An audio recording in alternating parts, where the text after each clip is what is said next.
Welcome to the Detox and Nutrition Coach Podcast. The following is for educational purposes only and is not intended to diagnose, treat, cure, or prevent any disease. Please seek the advice of a healthcare professional before changing your health program or embarking on a new one. And now, the man that simplifies the complex, your host, Dr. J. Davidson. Intermittent fasting, a topic I love to talk about. Not so much as the food you eat, and I'll discuss a little bit about that, but more talking about the timing of when you eat and when you don't eat. That's what intermittent fasting is. So I'm going to dive into the difference between block fasting versus daily intermittent fasting. I'm going to talk difference too about intermittent fasting and long-term fasting, caloric, fasting. Hidden sources of sugar in our foods, and then my favorite topic and one that everybody needs to hear, energy vampires, the people around you that suck the life out of you. So I'm going to cover all that in this podcast. Super excited for it. So definitely check out my book if you have not read my book yet. #1 international bestseller. It's available on Amazon. The book is called 5 Steps to Restoring Health Protocol. 5 Steps to Restoring Health Protocol. And the subtitle is Helping Those Who Haven't Been Helped with Lyme Disease, Thyroid Problems, Adrenal Fatigue, Heavy Metal Toxicity, Digestive Issues, and more. So you can easily just type 5 Steps to Restoring Health Protocol on Amazon.com, or just type my name, Dr. J. Davidson, or just J. Davidson, Jay Davidson, and it'll be the first thing that comes up. So definitely check that out. Awesome resource. I just poured years and all my research and kind of how I think through a clinician's case into the book. So kind of dive into my brain. So I think that's a great resource for everybody to read. Lots of information. There's like 50 pages of references. It's insane. So it drove my editor nuts back checking them all, but it was great. Love the book. So check it out. So I want to ask the question, am I thirsty or am I hungry? Now, we don't ask ourselves that typically. What we say is, I think I'm hungry. Generally speaking, though, we mistake the hunger urge for what's actually the thirsty urge. Do you know that most people do that? So when you think that you're hungry, the first thing I would do is go get some water and drink some water, because it's probably your body's cries that I'm dehydrated, I need liquid, not food. It's very easy just to keep eating to try to fill the urge of thirst, but it's typically a thirst. So how much water? General basis, right? You've always heard 8 ounce cups a day, 12 8-ounce cups a day. More specific is drink half your body weight in ounces. So if you're a 150-pound individual, you're looking at 75 ounces of water that you're going to drink. Now, so if you're 200 pounds, you're drinking 100 ounces of water a day. Now there's different options. You can squeeze some lemon in there. Fresh squeezed lemon is great for the first thing in the morning. It helps to open up the pathway, get you pooping basically in the morning, especially if you're constipated. But you can squeeze some fresh lemon, fresh lime. You can put some drops of stevia in there, flavor it up a little bit. You could put the granulated xylitol, granulated stevia, something to kind of give it a little pizzazz. You could float some sliced up cucumbers in your water just to change the flavor up a little bit. I mean, there's a lot of different things you can do, but half your body weight in ounces. Now, to get even more specific, if you exercise, for every 15 minutes of exercise, add an extra 5 ounces, okay? If you're detoxing, if you're having health issues, you're going through a lot of stress, I would always increase that. So the bare minimum I would say is half your body weight in ounces. If you exercise, every 15 minutes of exercise, about an extra 5 ounces onto that, okay? Those are the best recommendations for hydration. So some common mistakes and common thoughts that we have in America, and common things that you hear even today, blows my mind. Eat 5 to 6 small meals a day. That'll balance your blood sugar out. That'll, this is big in the weightlifting world. Just eat chicken, basically. 5 to 6 small meals a day. Eat a big breakfast. Think about the word breakfast, or if you actually read it how it looks, break fast. Breakfast is more of an American word creation, and it's an American thought too that we need a big breakfast. We need to start the day with a big breakfast. Anytime you eat, the first thing you eat in the morning or the day is called really your breakfast because it's breaking your fast. You fast overnight. So I'm going to get into a little bit more, but these are common mistakes. Eat 5-6 meals a day, eat a big breakfast. I'm going to tell you, don't do those things. We want to change it up a little bit. So typical American breakfast, and this is what blows me away, eat a big breakfast, and then what are you going to pile on? Let's add everything that turns to sugar or is sugar possible into my stomach so that in 2 hours my stomach starts growling and I want to eat more food. So I'm on this sugar roller coaster all day. No thank you, skip it. So typical American breakfast, cereal, which are grains that turn right into sugar. So you have an enzyme in your mouth called amylase, salivary enzyme in your mouth. You put the cereal or even the oatmeal into your mouth. Within 4 seconds, your body converts it into sugar. I don't care if it says whole healthy grains on it. It's whole healthy garbage. Get out of it. Don't consume it. So cereal, oatmeal, toast, and then let's put some jelly, which is obviously usually high fructose corn syrup, jelly, sugar, orange juice, donuts, cinnamon roll, pancakes, syrup, waffles, bagels, Pop-Tarts, granola bars, right? All those things are sugar. And we're going to start our morning off because we need a big, healthy dose of sugar. This is insane.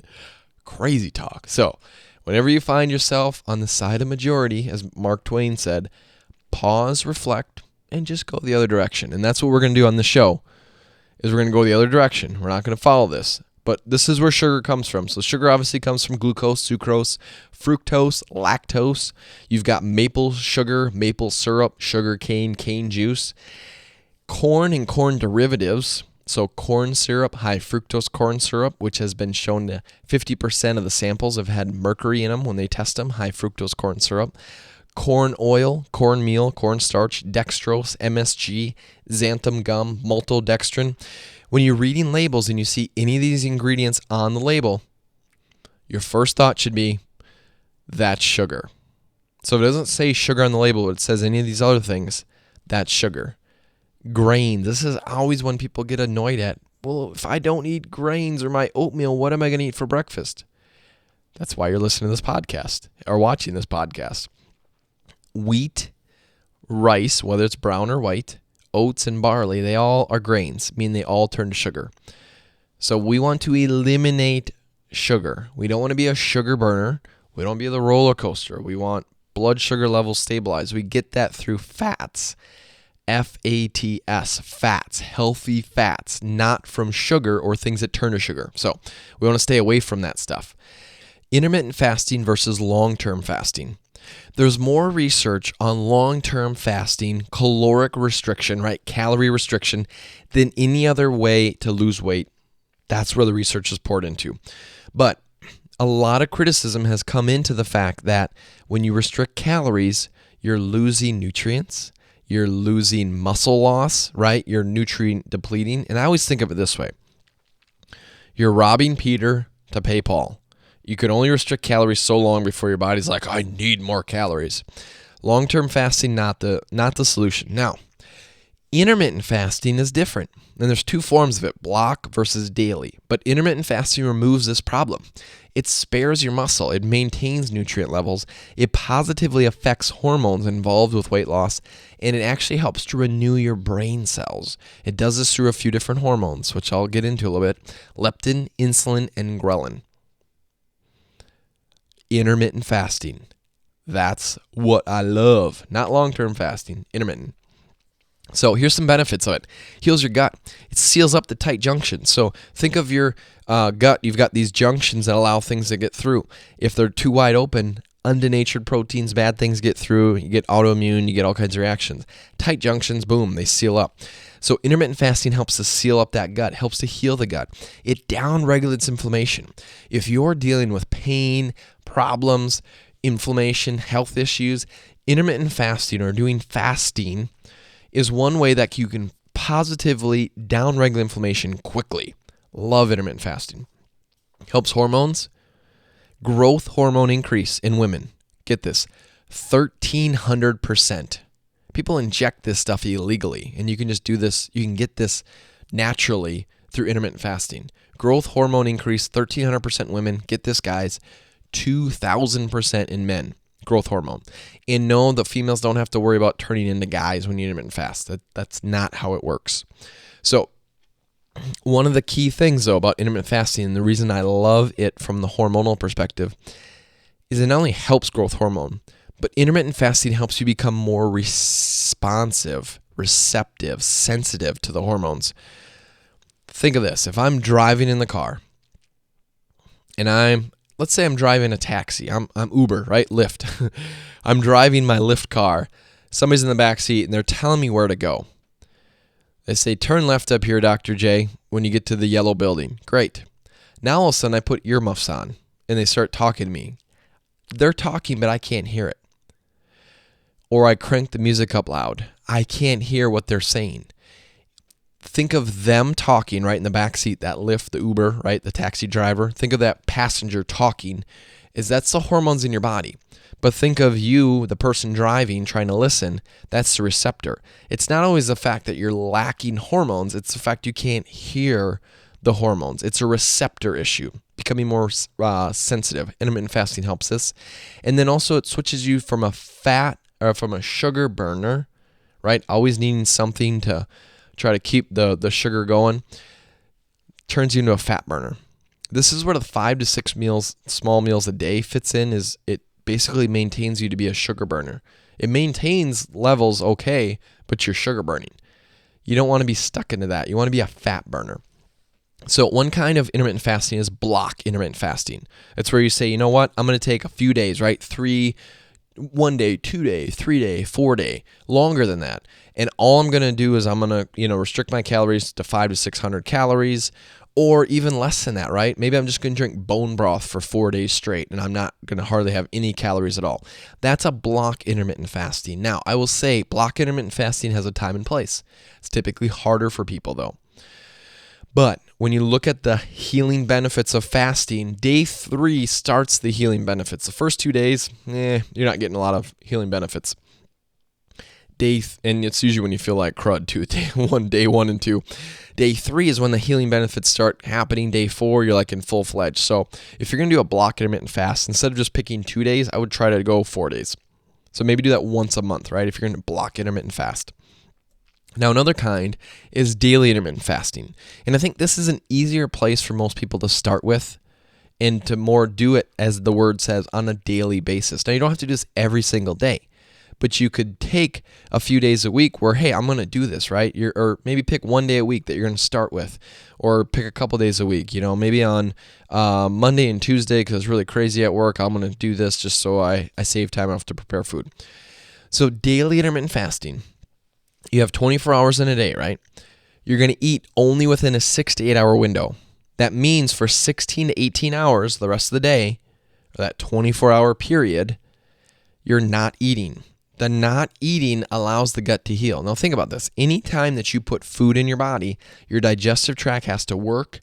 It has to process the food, which means that it's going to not be able to heal and repair anytime it's working. So that happens when you're not eating. If you eat 5 to 6 meals a day, you're not going to have a healthy gut because your gut's not really getting a chance to heal. So daily intermittent fast, when you eat for a 6 to 8 hour window and then you fast for 16 to 18 hours, and I'll give you an example of this, but when you do that, it allows your body to eat, or allows your gut to heal because it's not constantly working to digest food. So what would I recommend as far as daily intermittent fasting? Let's go with timing first. What I would say is skip breakfast. So it'd be the opposite, right, of the eat a big breakfast. I would say skip breakfast. Drink some bone broth if you want. Drink water. Then about 11 o'clock, you can have a lunch, start eating, and then you want to finish eating by about 7 p.m. So if you're going an 8 hour window of eating, you could go 11 a.m. to 7 p.m. of eating food, and then you would be daily intermittent fast. You stop at 7 p.m., you go to bed, you sleep, no eating, wake up in the morning, don't eat, right? And you're doing 16 to 18 hours of not eating. That's daily intermittent fasting.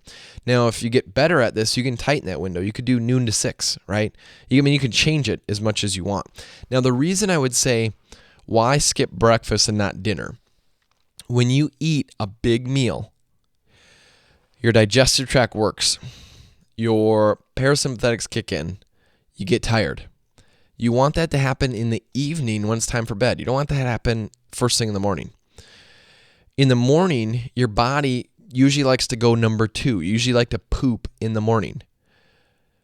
Your colon in the morning is in an excreting mode. It's trying to get rid of. In the evening, it's in an absorptive mode. It's absorbing, means absorbing nutrients. So you want to focus on more eating later in the day and fasting in the morning based on that. So I think timing all has to do kind of with the gut, the GI tract when it's absorbing versus expelling. It's expelling in the morning. It's absorbing nutrients at night.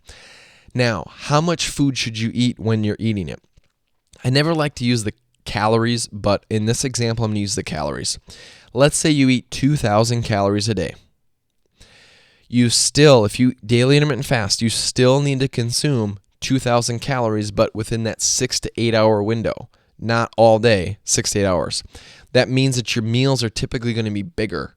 You're going to be gorging almost to feel like. Now, here's the thing.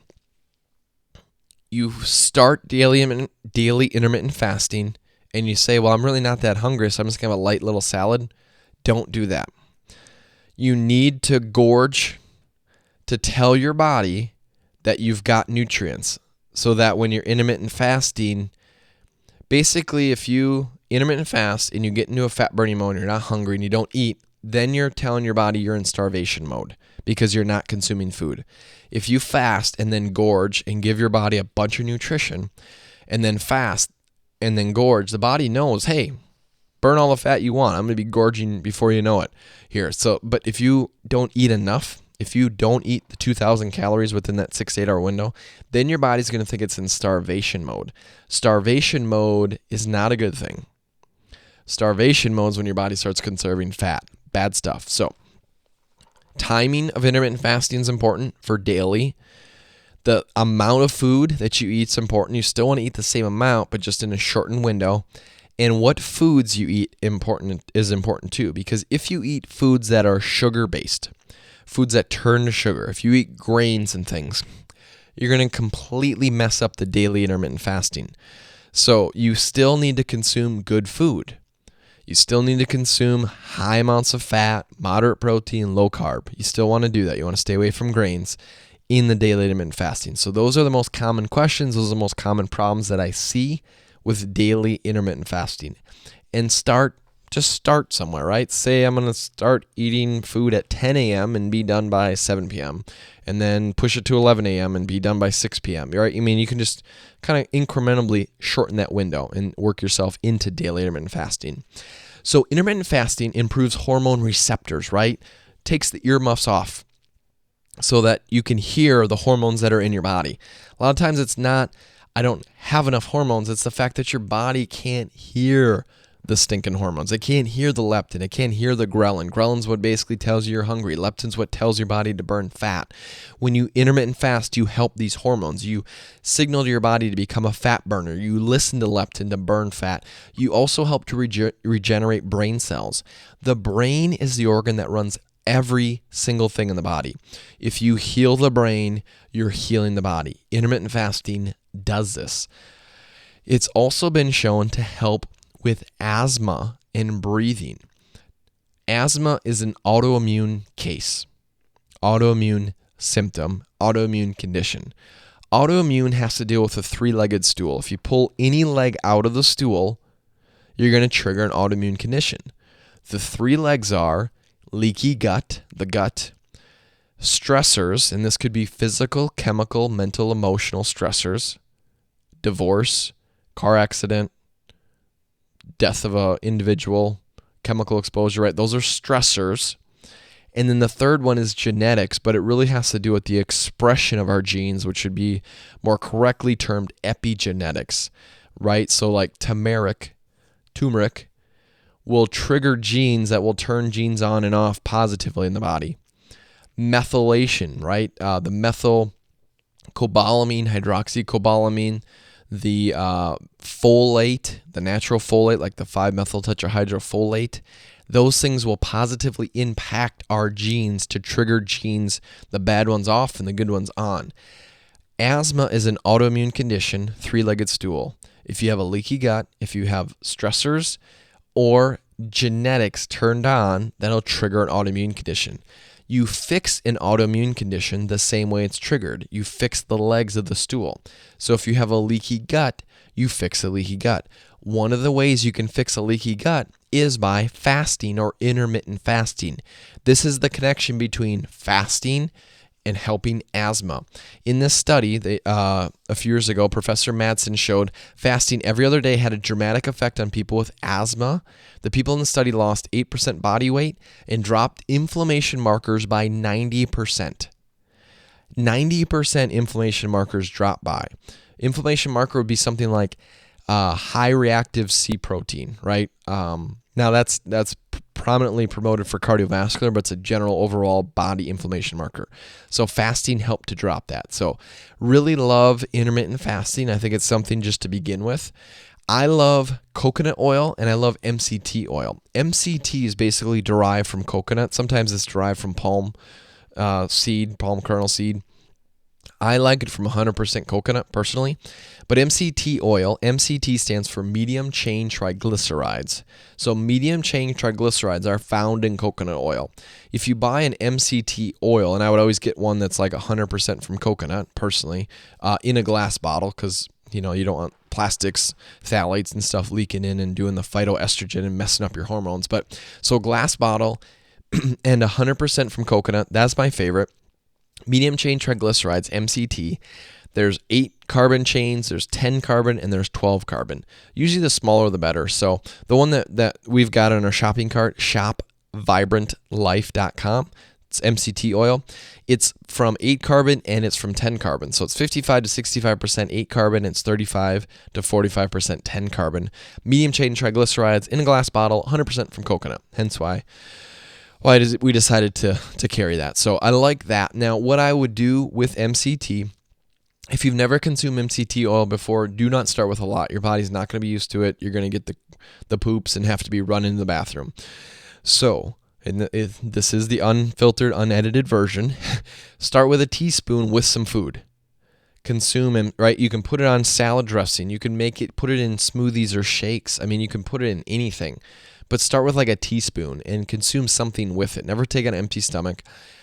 Then you can increase it to a tablespoon. If you're doing okay with that, then you can get up to 2 tablespoons. If somebody has dementia, Alzheimer's, Parkinson's disease, you want to get to 3 tablespoons a day for sure, spread out. What you'll notice, though, if you consume it in the morning, you'll have better brain alertness. You'll be not as hungry because it'll give you that sustaining energy. So start with a little bit, like a teaspoon, in some kind of food, and then work up to a tablespoon and do that a couple times a day. And you'll be amazed at how less hungry you are, how much more energy, brain stamina. And what still matters is the food you're putting in.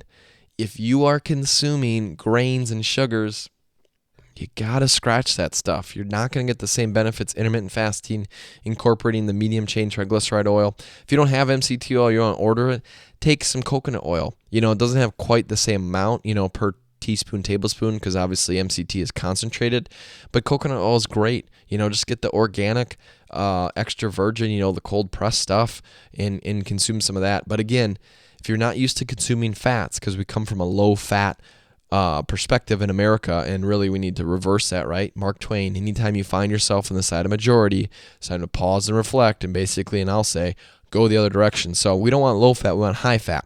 We don't want high carb, we want low carb. We want moderate protein. MCT oil is a great thing. So I wouldn't necessarily cook with MCT oil. I would cook with coconut oil for sure, or avocado oil I love to cook with. But MCT oil is a great drizzle oil. So you can put that on your salads. You can put that in smoothies and shakes and consume. But again, not empty stomach. Start low and light. If you start getting the poops, you're consuming too much or you're not eating food with it. So everybody's case is a little different, but start little and then increase it. You'll love it. It's awesome stuff.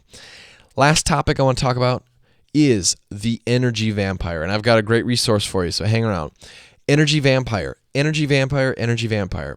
There's certain people, when they walk into the room, everything changes. There's certain people that it's like, boom, the party's here. Everybody's happy because now this person's here. Then there's other people that are like, oh my gosh, I need to get away from this person. I can feel my energy just being sucked from them. That's what I would call the energy vampire, where people literally suck the life out of you. They talk, everything's negative, everything is, you can't do that, right? Rather than you can do whatever you set your mind to, how can you make this happen, right? How can you solve the problem? Energy vampires are the opposite. In order for you to be successful in a health state and in a life state, is you have to remove yourself from the energy vampires, and you have to put yourself all around people that'll help lift and build you up. So important to understand. Grasp this, take hold of it. It's always easier said than done, because sometimes energy vampires happen to be family members, and it's hard to detach yourself from them. If anything, though, just start limiting or set your boundaries. But energy vampire, take into account who's around you. Do your best to hang around people that only uplift you and bring you up. The people that suck you dry, say, I'm busy, can't do it today, and find the people that bring you up. You are who you hang around. If you hang around energy vampires, you're going to be a chronic fatigue, fibromyalgia, suck dry life form. If you hang around people that bring you up, you're going to figure out how to get well, be well, and stay well, because that's just what happens. So definitely watch your environment, create the best environment for what you need to create change, to be the person that you were meant to be the person God, made you or created you to be. So just keep that in mind, energy vampires. So I've got a free handout that I wrote up on intermittent fasting. This is a great read, more, simple but technical. So definitely take advantage of this. You can download this or you can get it right by texting. So here's the number you're going to text it to. So like if you're going to text something to your mom or your wife, instead of putting their name in, you're going to put this number in, 33444. So 33444. So there's 444. So you're going to text that number, 33444, and the only word you're going to text in the message, do not write anything else other than this word, fasting. Fasting. Fasting. Fasting. One word, fasting.